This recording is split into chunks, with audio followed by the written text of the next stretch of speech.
الله عليه وسلم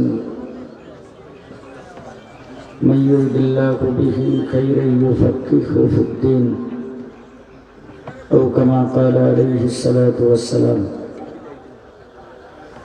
जनाब सदर मोहतरम मुअज़्ज़ज़ हज़रात उलमाए कराम, समवेत अपेक्षमान बिरादरान इस्लाम, दीर्घ समय शीर्षस्थानीय उलमाए करामेर जबान थेके कुरान एवं हदीसेर आलोके बर्तमान समयेर समय उपयोगी अत्यंत मूल्यवान आलोचना आपनारा शुनेछेन। आपनारा माइके एलान शुनेछेन, प्रचारपत्रेर माध्यमे जानते पेरेछेन आजकेर महफिले प्रख्यात मुफस्सिर कुरान शेखुल हदीस हजरत अल्लामा खुर्शीद आलम कासिमी दामत बरकातहुम,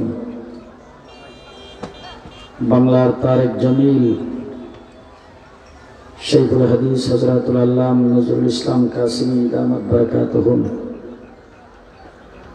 ओनाराও আসবেন। আপনাদের আশেপাশেই আছেন বিভিন্ন প্রোগ্রামে। আমি আসলে সময় আমার হাতে খুব কম। হযরত মাওলানা আব্দুর রবি সুফি সাহেব দামাত বারাকাতুহুম উনি আপনাদের সামনে যেই কথাগুলি বলতেছিলেন সেই কথাগুলির সূত্র ধরে ওনার কথাটাকে আমি শেষ করতে চাই। আমার নবী মুহাম্মদুর রাসূলুল্লাহ সাল্লাল্লাহু আলাইহি ওয়াসাল্লাম যত নবী দুনিয়াতে আগমন করেছেন সমস্ত নবীকে আল্লাহ পাক তিন প্রকারের দায়িত্ব দিয়ে পাঠিয়েছেন। নবী আসছেন নির্ধারিত একটা এলাকার জন্য, নবী আসছেন নির্ধারিত কোনো জাতি গোষ্ঠীর জন্য, নবী আসছেন নির্ধারিত সময়ের জন্য। হযরত আদম আলাইহিস সালাম থেকে ঈসা আলাইহিস সালাম পর্যন্ত সমস্ত নবীকে আল্লাহ পাক এই তিন প্রকারের দায়িত্ব দিয়ে দুনিয়াতে প্রেরণ করেছিলেন। আমাদের নবী মুহাম্মদুর রাসূলুল্লাহ সাল্লাল্লাহু আলাইহি ওয়াসাল্লামকে আল্লাহ পাক দুনিয়াতে প্রেরণ করেছেন ইন্নী রাসূলুল্লাহি ইলাইকুম জামিয়া, সমস্ত সৃষ্টি জগতের জন্য নবী বানায়া পাঠিয়েছেন। আমার সামনে যারা বসছেন আপনারা একটু ঘুমান, জাগনা আছেন তো? সবাই না? জি জাগনা আছেন সবাই? মহিলা আছেন কেডা কেডা?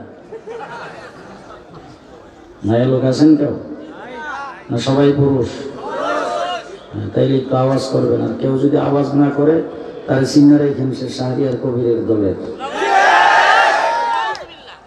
কথা বুঝে আসতেছে?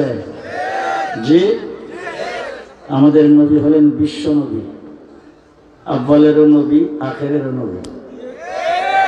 মুহাম্মদুর রাসূলুল্লাহ সাল্লাল্লাহু আলাইহি সাল্লামকে এক ব্যক্তি জিজ্ঞেস করেছেন, হুজুর আপনি নবী হইলেন কবে?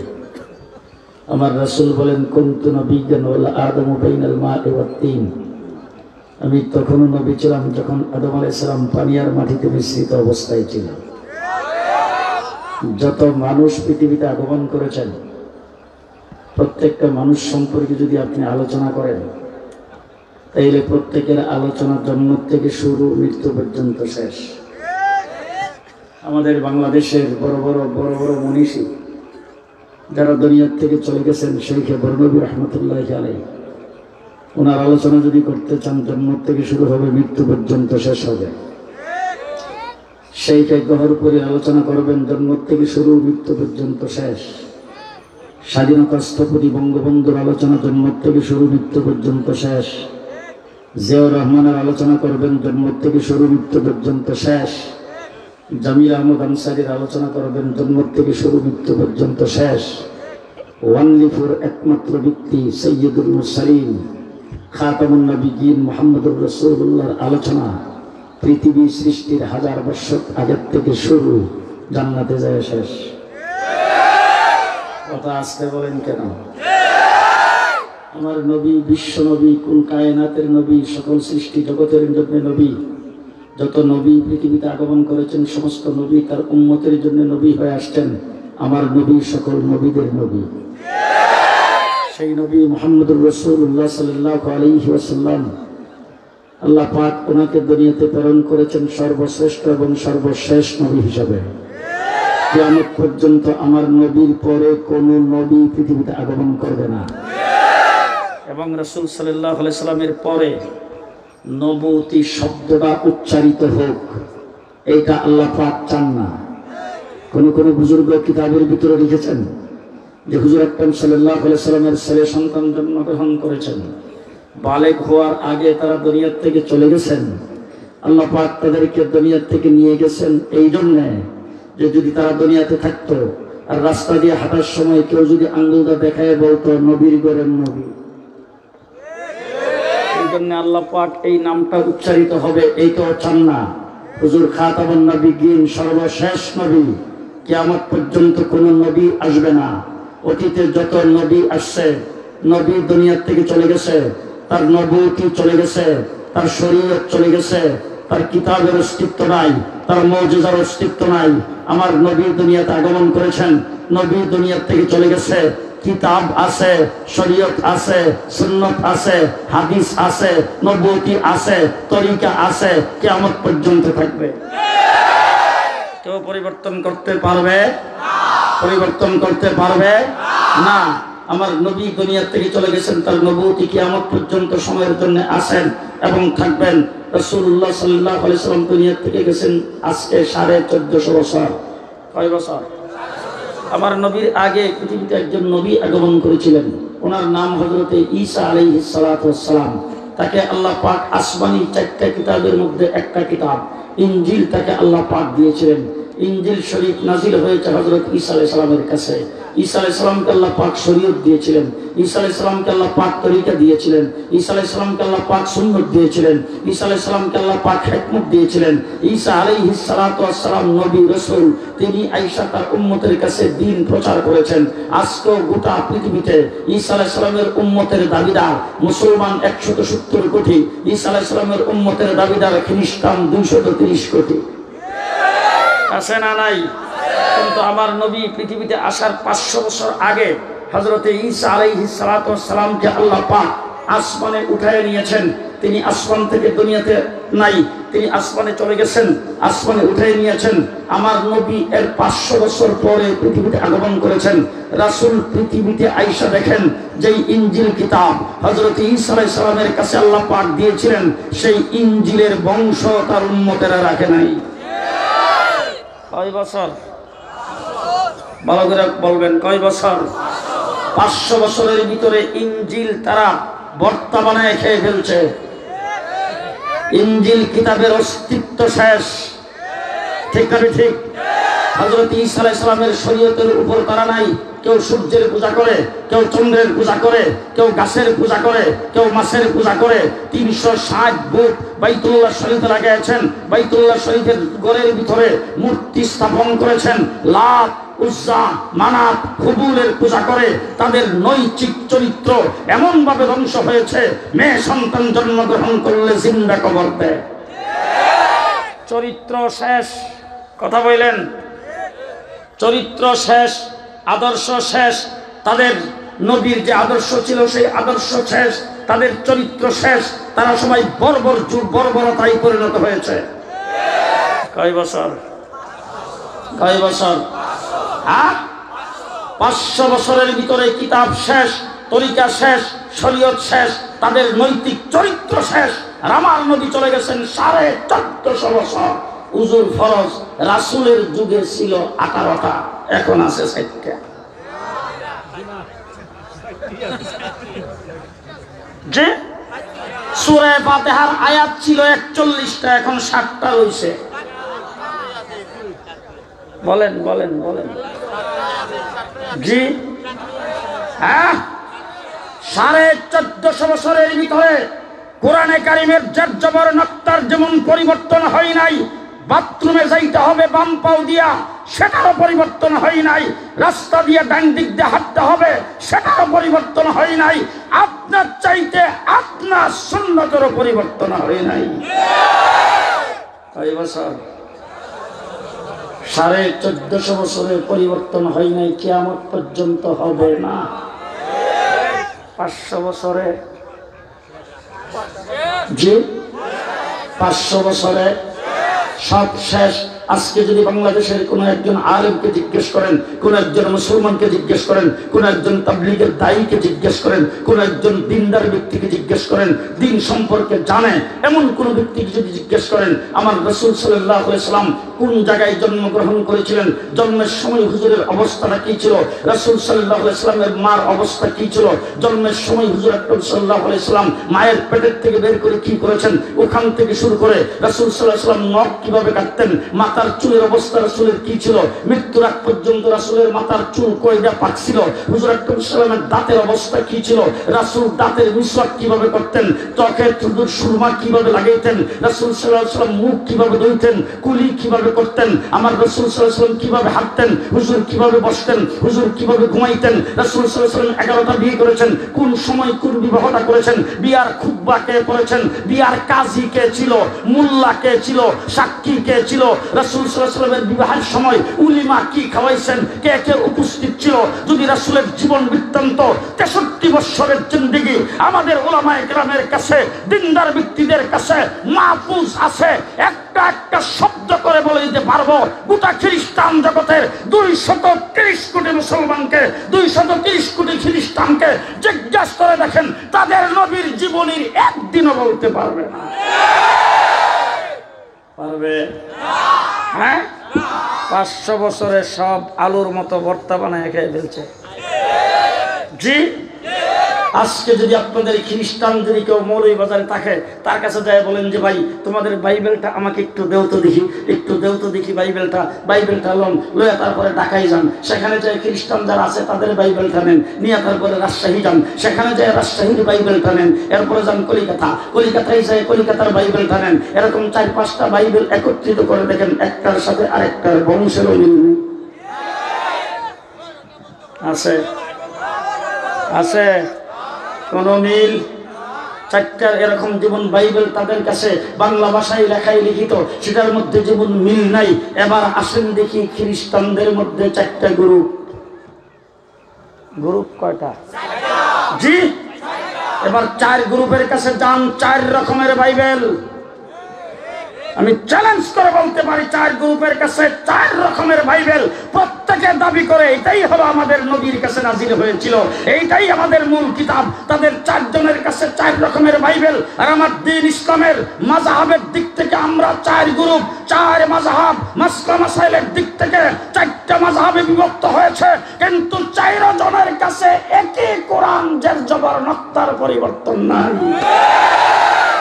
4 মাযহাবের কোরআনের কোনো পরিবর্তন। নামাজ বোধ হয় কোন মাযহাবে 3 ওয়াক্ত। জি, যোহরের নামাজ হানফি মাযহাবে 12 রাকাত, শাফি মাযহাবে বোধ 6 রাকাত। জি, এই মাসলা মাসাইলের মধ্যে কিছুটা দ্বিমত থাকতে পারে, কিন্তু মূল বিষয়ে সবাই এক। ঠিক না বেঠিক? ঠিক না বেঠিক? আমার ভাইরা, তাইলে 500 বছরের ব্যবধান সব শেষ হয়ে গেল, 1450 বছরে শেষ হইল না। এর পেছনে মূল কারণটা এটা বলি আমার আলোচনা শেষ। বলা করে ঈসা আলাইহিস সালাম যখন দুনিয়া থেকে চলে গেছেন, চলে যাওয়ার সময় তিনি চলে গেছেন আল্লাহর উপর ভরসা করে চলে গেছেন, তার কোনো নায়েব ঠিক করে যান নাই, নায়েবের ঘোষণা দিয়ে যান নাই। আমার নবী দুনিয়া থেকে চলে যাওয়ার সময় বলেছেন, আমি চলে যাচ্ছি, কিয়ামত পর্যন্ত আমার উম্মতের উলামায়ে কেরাম আদম থেকে শুরু করে আমি পর্যন্ত সকল নবীদের নায়েব। আমার নবী নায়েব ঠিক করে গেছেন, অতীতের নবী নায়েব ঠিক করে যান নাই, ঠিক না ঠিক? নায়েব ঠিক করে যান নাই। এই জন্য আমার নবীর নায়েবরা কিভাবে দিন ধরে রেখেছেন। আমার রাসূল সাল্লাল্লাহু আলাইহি ওয়াসাল্লাম দুনিয়া থেকে চলে যাওয়ার পরে খলিফাতুল মুসলিমিন আমিরুল মুমিনিন হয়েছেন হযরত আবু বকর সিদ্দিক। হযরত আবু বকর সিদ্দিক খলিফাতুল মুসলিমিন হওয়ার পরে, আমিরুল মুমিনিন হওয়ার পরে কিছু সংখ্যক লোক যখন যাকাত অস্বীকার করতে শুরু করেছেন, মুসাইলামাতুল কাজ্জাব যখন নবুয়তের দাবি করেছেন, তখন হযরত আবু বকর সিদ্দিক দত্তহীন কণ্ঠে বুক টান করে দাঁড়িয়ে বলেছেন, আয়ানকুসুদ্দিন ওয়া আনা হাইয়ুন, আমি জিন্দা থাকতে দ্বীনের সামান্য ক্ষতি হবে সেটা আবু বকর সিদ্দিক বরদাস্ত করবে না। ঠিক না ঠিক? ঠিক না ঠিক? নায়েবের কাজ ওখান থেকে শুরু। মিস্টার বিল ক্লিনটন সাহেব বাদশাহ ফাহাদের সঙ্গে বৈঠক, একসাথে বসে যখন খুশ আলাপ করতেছেন, চা পান করতেছেন, এমন সময় বিল ক্লিনটন সাহেব বলেন, দেখেন আপনাদের সঙ্গে এখানে বৈশা আপনার সঙ্গে কি বন্ধুত্ব আমার, আর কি কথাবার্তা বলতেছি, আপনার সঙ্গে আমার কত খাতির আর কত আন্তরিকতা। এখন আপনাদের সাথে আমাদের দ্বিপাক্ষিক কত রকমের চুক্তি আর কত ব্যবসা বাণিজ্যের কত লেনদেন, আপনাদের সঙ্গে আমাদের উঠা বসা, জাতিসংঘের মিটিং করি একসাথে, জাতিসংঘ বুড়ে আপনারাও আছেন আমরাও আছি, কিন্তু একটা জায়গার মধ্যে আইসা আপনাদের সঙ্গে আমাদের একটা অন্তর্দ্বন্দ্ব থেকেই গেল।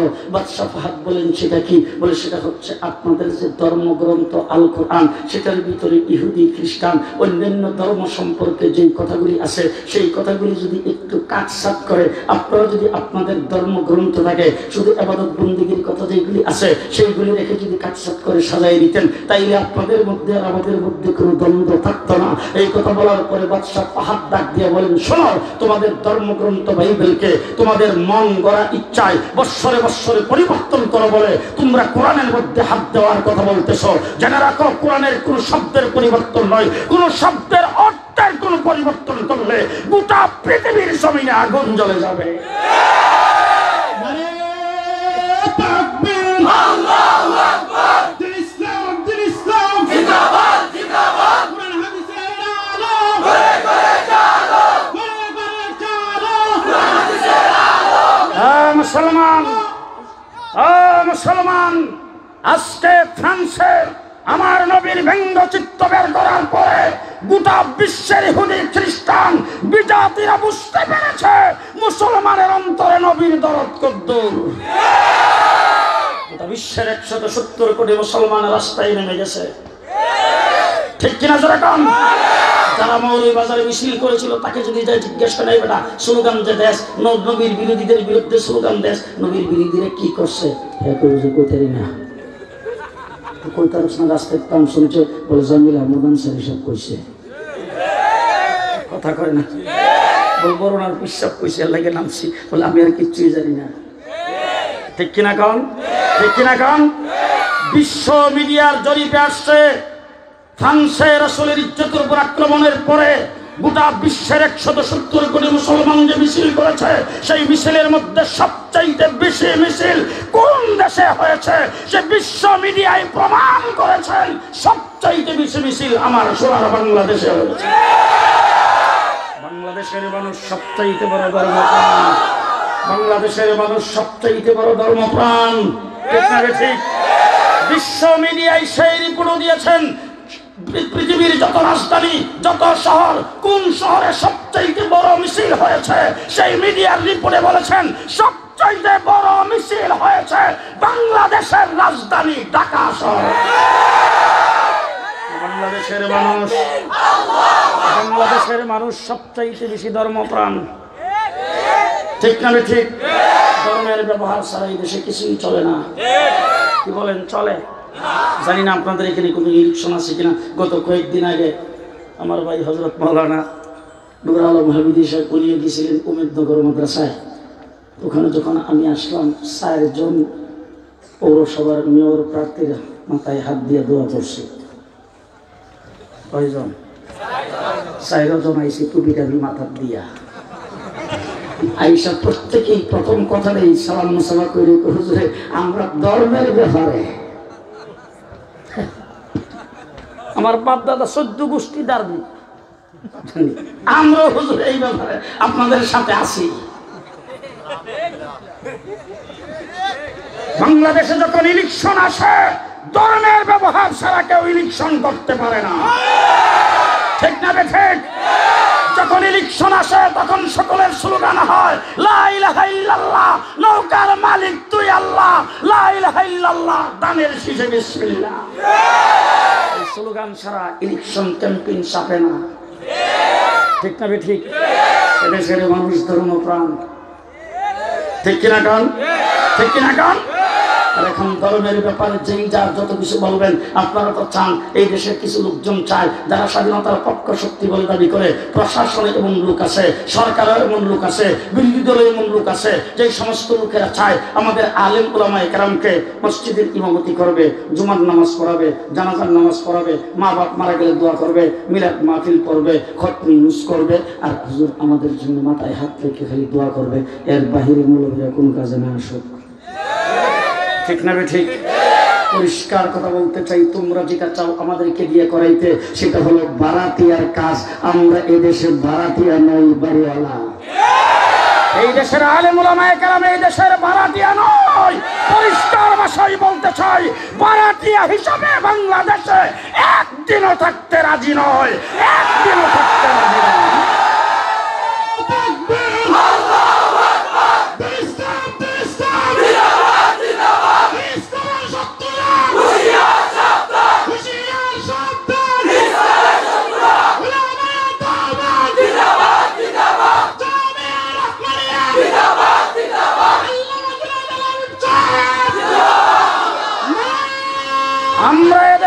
আমরা এদেশের ভাড়াটিয়া নই, আমরা এদেশে ভাড়াটিয়া হিসেবে থাকতে আসি নাই।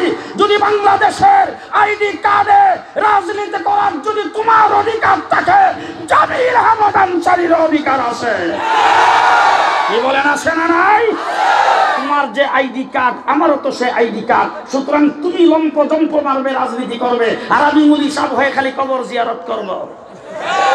পাইছটা কি কি পাইছ? সেই দিন শেষ, দুই হাতে ডাক দিবা, খেলা হবে। আমরা তোমাদেরকে খেলার সামনে করি না। পরিষ্কার ভাষায় বলতে চাই, আমরা ইংরেজের মতো বৃহৎ শক্তির সাথে খেললে অভ্যাস। ইংরেজকে এই দেশ থেকে লাঠি গান্ডা মেরে আমরাই করেছি, তোমাদের সাথে কি এর খেলবো? তোমাদেরকে খেলার স্বামী তো মনে করি না আমরা। আজকে তোমরা আমাদেরকে খেলা হবে ডাক দিছ, আমরা চুপ করে বসে এসেছি, তোমাদেরকে খেলার সামনে করি নাই, এই জন্য রাস্তায় নামি নাই। এবার মানে আদালি ওয়ালিজান ফাকাদ আযানতুহু বিল হার, আল্লাহর ওলিদের সাথে, আলেমদের সাথে যারা দুশমনি করবে, আমার আল্লাহ তাদের বিরুদ্ধে যুদ্ধ ঘোষণা করেন। এবার ফরিদপুরের নোয়াখালী লাগো, আমরা দর্শক। আপনারা ঘুমাইছে? এবার ফরিদপুরের নোয়াখালী গালে গালে জুতা মারো, আমরা খালি দেখবো। লাগাও দেখি, নিজেদের মধ্যে লাগাও। সাবধান সাবধান। আমার রাসূল বলেছেন, উলামারা আমার নায়েব, আদম আলাইহিস সালামের নায়েব, মূসা আলাইহিস সালামের নায়েব, ঈসা আলাইহিস সালামের নায়েব, 1,24,000 পয়গম্বরের নায়েব। জানি না আপনাদের এই মৌলভীবাজারে খ্রিস্টান আছে কিনা। কালকে সকালবেলা উঠতে যদি ঈসা আলাইহিস সালামের মারে কেউ গালি দেয়, খ্রিস্টানের খবর হবে না, মুসলমান কেল্লাটা খুললে হাতে লই লইব। হ্যাঁ, ঈসা আলাইহিস সালামের মারে গালি কার করবে? কথা কয় না, ঠিক না ঠিক? আমরা সকল নবীদের নায়েব। এই জন্য আমরা আমার নবীর ইজ্জত যেমন রক্ষা করব, 1,24,000 পয়গম্বরের ইজ্জত রক্ষা করার জন্য আমরা প্রস্তুত, ঠিক না ঠিক? আমার নবীর ব্যঙ্গচিত্র বের করলে আমরা যেমন রাস্তায় নামে, আজকে যদি ঈসা আলাইহিস সালাম, মূসা আলাইহিস সালামের কেউ ব্যঙ্গচিত্র বের করে, তাও আমরা রাস্তায় নামব। কারণ হচ্ছে আমরা সকল নবীদের নায়েব। কে ঘোষণা করেছেন? মুহাম্মদুর রাসূলুল্লাহ সাল্লাল্লাহু আলাইহি ওয়াসাল্লাম। কারণ দিন কিয়ামত পর্যন্ত চলবে, কোনো পরিবর্তন জি কোনো পরিবর্তন হবে না। রাসূল সাল্লাল্লাহু আলাইহি ওয়াসাল্লামের সময়ে দিলাকুলুবের সুন্নাত যেটা ছিল এখনো আছে না নাই? আপনার চাইতে আপনার সুন্নতের কোনো পরিবর্তন হয় নাই, ঠিক না ঠিক?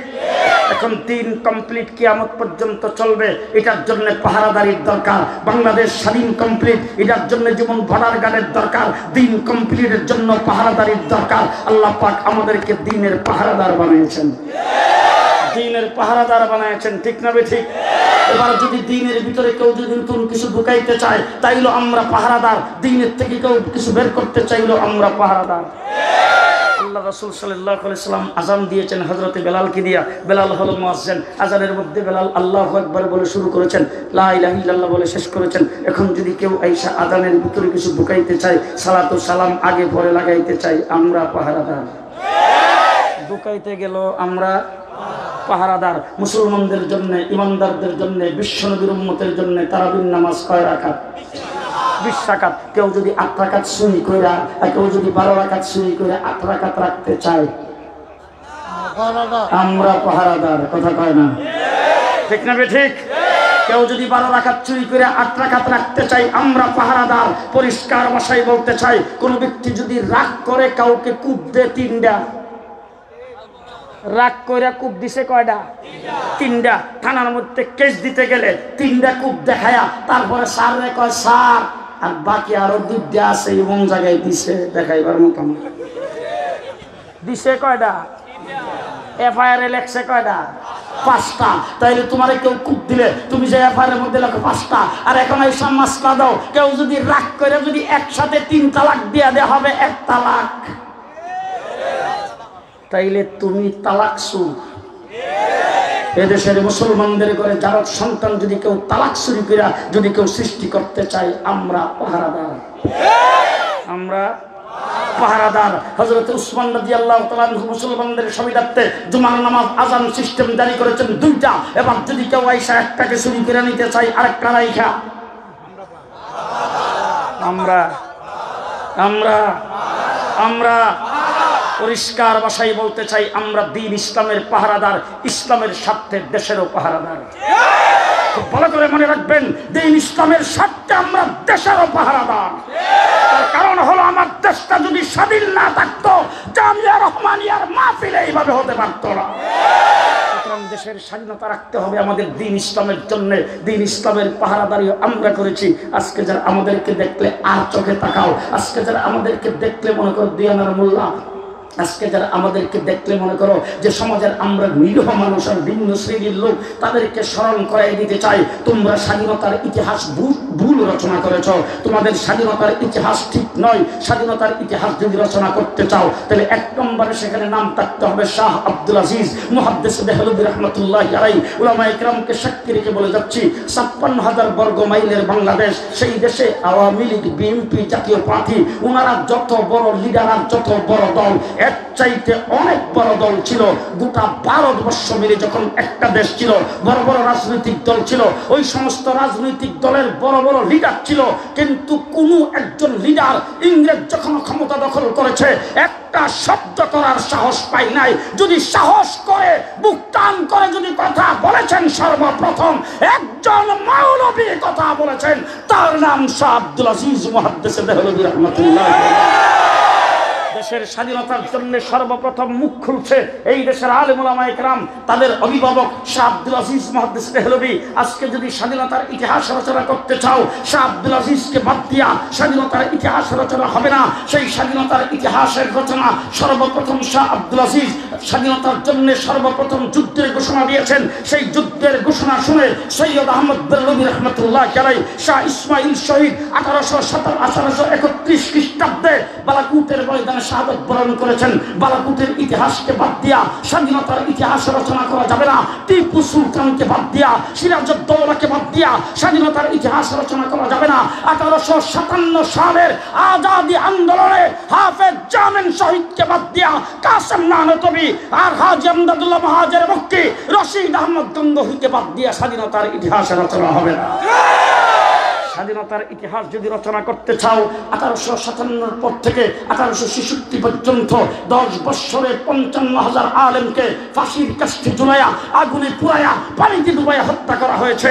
তাদের ইতিহাসকে বাদ দিয়ে স্বাধীনতার ইতিহাস রচনা হবে না। যদি স্বাধীনতার ইতিহাস রচনা করতে চাও, দেওবন্দের প্রথম ছাত্র মাহমুদুল হাসান দেওবন্দি রহমতুল্লাহ আলাইহি রেশমি রুমাল আন্দোলনকে বাদ দিয়া স্বাধীনতার ইতিহাস রচনা হবে না।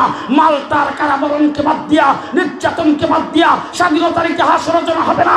শাইখুল ইসলাম হুসাইন আহমদ মাদানী কলিকাতা 144 ধারা ভঙ্গ করে বক্তব্যকে বাদ দিয়ে স্বাধীনতার ইতিহাস রচনা হবে না। স্বাধীনতার ইতিহাস যদি রচনা করতে চাও, 1947 সনে 2 জন মৌলবী স্বাধীনতার পতাকা উত্তোলন করেছে। ইতিহাস তোমরা রচনা করবা, আমাদের কাছ থেকে ইতিহাস শুনো। পূর্ব পাকিস্তানের পতাকা উত্তোলন করেছিলেন হযরত জাফর আহমদ উসমানী, আর পশ্চিম পাকিস্তানের পতাকা উত্তোলন করেছেন শিব্বির আহমদ উসমানী। তাদেরকে বাদ দিয়ে স্বাধীনতার ইতিহাস রচনা হবে না। আমরা দ্বীন ইসলামেরও পাহারাদার, দেশেরও পাহারাদার, ঠিক না ঠিক? আমরা পাহারাদার, কন্ট্রাক্টর না, কিন্তু আমরা সবাই কয় না, আমরা পাহারাদার। বাংলাদেশে যখন আইয়ুব খান, যখন পূর্ব পাকিস্তান আর পশ্চিম পাকিস্তান ছিল, আইয়ুব খানের সামরিক শাসন যখন খুব কড়া, তখন তিনি ফ্যামিলি প্ল্যানিং আইন যখন করেছেন, তখন হযরত শামসুল হক ফরিদপুরি রহমতুল্লাহ আলাইহি একটা প্রেস থেকে একটা প্রচারপত্র ছেপে এদের বিরুদ্ধে যখন ছাড়লেন, তখন মুলায়েম খাজায় তার সঙ্গে সাক্ষাৎ করে বলছেন, হুজুর এখন সামরিক শাসনের ভিতরে কোনো প্রকার হ্যান্ডবিল বিতরণ নিষিদ্ধ, কোনো প্রকার কথাবার্তা বলা নিষিদ্ধ, কোনো মিটিং করা নিষিদ্ধ। আপনি এখানে মিটিং করতেছেন, আবার এই জায়গায় আপনি প্রচারপত্র বিলি করতেছেন, ঘটনা নাকি? এরপরে যখন তিনি বলছেন যে এটা আমার ইমানের দাবি, তখন মুলায়েম খা বলতেছেন, দেখেন আমরা কিন্তু সরকারের চাকরি করি, আপনাকে শ্রদ্ধা করি, মহব্বত করি, আপনি আরেক মানুষ, আপনাকে বুজুর্গ হিসাবে মানি, কিন্তু আমরা সরকারের চাকরি করি। সরকার পক্ষ থেকে সেটাকে দমন করার জন্য যেই ধরনের পদক্ষেপ গ্রহণ করবে, আমরা কিন্তু সেটা করতে প্রস্তুত। আমরা সরকারের চাকরি করি। হযরত শামসুল হক ফরিদপুরি রহমতুল্লাহ আলাইহি বলছেন, মুলায়েম খান সাহেব আপনার কথা শেষ, এবার আমার কাছ থেকে শুনেন, আপনিও একটা সরকারের চাকরি করেন, আমিও সরকারের চাকরি করি। সুতরাং আপনার সরকার আপনাকে চাকরি থেকে বরখাস্ত করবে যদি সরকারের কথা না মানেন, আর আমি যেই সরকারের চাকরি করি সেই সরকার আমার ঈমান কেটে দিবেন, জাহান্নামে দিয়ে দিবেন। সুতরাং আমি আমার ওই সরকারকে নারাজ করে আপনাদেরকে রাজি রাখতে পারবো না। সর্বপ্রথম আইয়ুব খানের বিরুদ্ধে মুখ খুলেছেন একজন মৌলবী। ইতিহাস শুনতে চান? আমাদের কাছ থেকে শুনেন। বাংলাদেশে যখন ইমরানের সরকারের আলাদা রাজত্ব কায়েম হয়েছিল, যখন সচিবালয়ের সচিবরা পর্যন্ত ইমরানের সরকারের কথায় মানববন্ধন করার জন্য রাস্তায় নেমে আসত, তখন এই দেশ বিরোধী ষড়যন্ত্রের বিরুদ্ধে কোনো মন্ত্রী মিনিস্টার পর্যন্ত কথা বলার সাহস পাই নাই। যদি সাহস পেয়েছে, একজন মৌলবী পেয়েছেন, তার নাম আহমদ শফি রহমতুল্লাহ।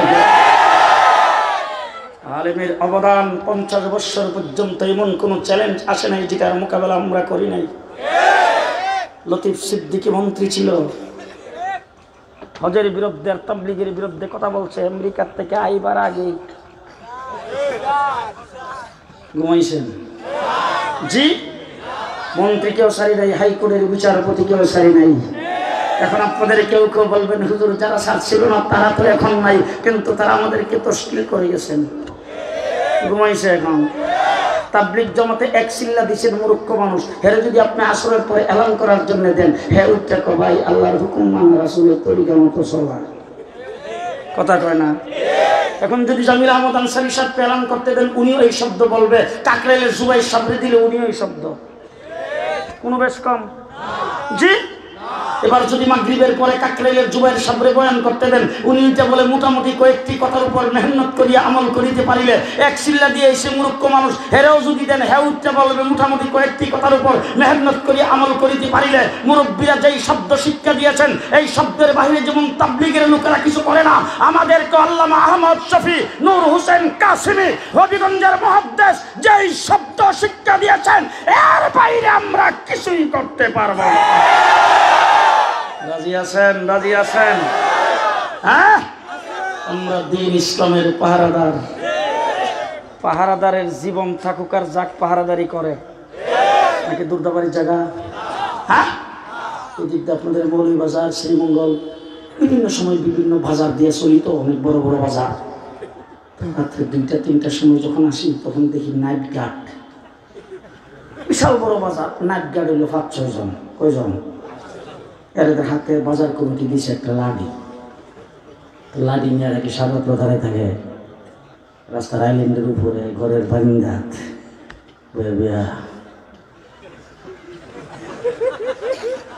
যেই খালি গাড়ির লাইটটা চোখে পড়ে আর আওয়াজটা শুনে উঠতে কি কামড়া করে, দৌড়ে বাড়ির জায়গা কি করে,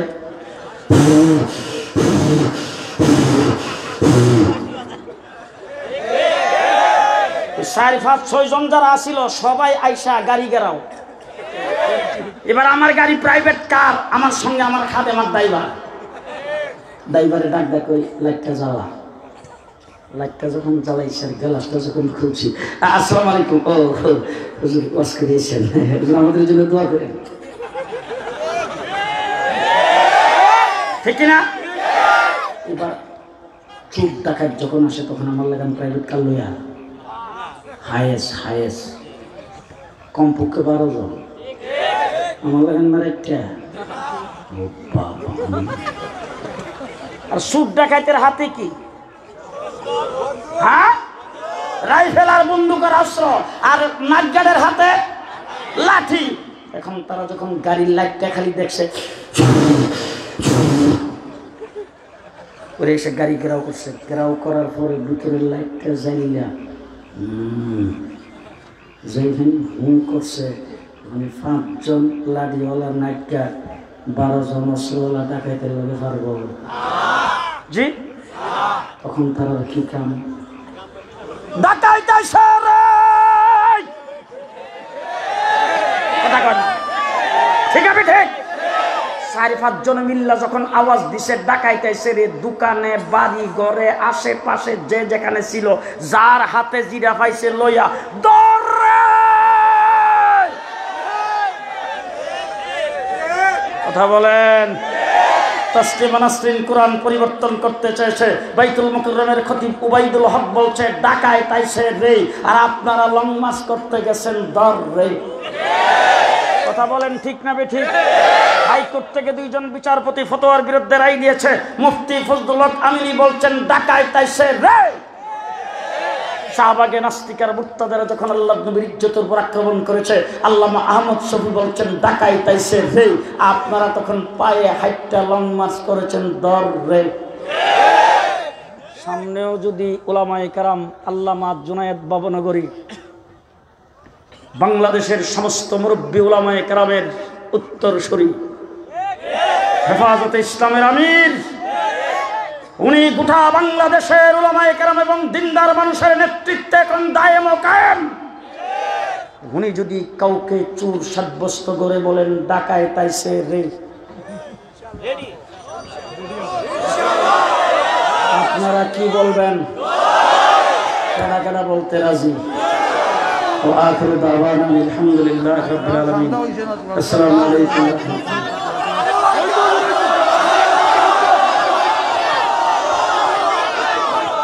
জামিয়া রহমানিয়া মাদ্রাসা, এই মাদ্রাসা এই অত্র অঞ্চলের জন্য একটি মার্কাজে পরিণত হওয়া দরকার, ঠিক না ঠিক? এখান থেকে দ্বীনের আলো সব জায়গায় যাতে বিচরণ করে। আপনাদের এই মৌলভীবাজারের ঐতিহ্যবাহী প্রতিষ্ঠান বরনা মাদ্রাসা আজকে গোটা বিশ্বে কালের সাক্ষী হয়ে দাঁড়ায় আছেন। সেই দ্বীনি খেদমত যখন শুরু করেছেন তখন মানুষের সংখ্যা ছিল কম, এখন মানুষ বেশি না কম? বেশি। বরনা মাদ্রাসার আশেপাশে এবং জামিয়া রহমানিয়া মাদ্রাসা, শেখবাড়ি মাদ্রাসা, দারুল উলুম মাদ্রাসা, এই ধরনের মার্কাজগুলি আরো প্রতিষ্ঠিত হওয়া দরকার। দ্বীনের উপর যেই দিক থেকে আক্রমণ আসবে ঐক্যবদ্ধ হয়ে সকলে রুখে দাঁড়াতে হবে, ঠিক না ঠিক? যদি তাই হয়ে থাকে এই মাদ্রাসাটা এইখানে হোক, আপনারা সকলে সহযোগিতা করতে রাজি? ডাইন হাতটা একটু উপরের দিকে উঠাবেন দেখি। সহযোগিতা করতে যারা রাজি তারা উঠান দেখি। বিআইপি যারা দাঁড়িয়ে দিচ্ছে হাত উঠাইছে কিনা? বিআইপিরা দিকে ওই রাস্তা পর্যন্ত দেখা যায়, হাতটা উঠাই রাখেন। দিকে ওই কাটা বাকি আছে। কুষ্টিয়ার এসপির দলের কেউ নাই তো? হ্যাঁ, শাহরিয়ার কবিরের দলের নাই কেউ? দেখি হাতটা উঠানোর পর দিয়ে আলী যাইব। জোরে বলেন আল্লাহু আকবার। আরো জোরে বলেন আল্লাহু আকবার। আরো জোরে কোন আল্লাহু আকবার। বিসমিল্লাহ করে ডাইরেক্ট হাতটা পকেট ঢুকাবেন, পকেটে পকেটে পকেটে পকেটে টাকা থাকুক আর না থাকুক হাত পকেটে পকেট ঢুকান পকেটে। রাস্তায় যারা দাঁড়ানো ওখান থেকে কয়েকজন সামনের দিকে আসেন, রাস্তায় দাঁড়ানো যারা ওখান থেকে কয়েকজন সামনের দিকে আসেন, একটু মেহরবানি করে আসেন, আখিরি মোনাজাত করে যাবেন।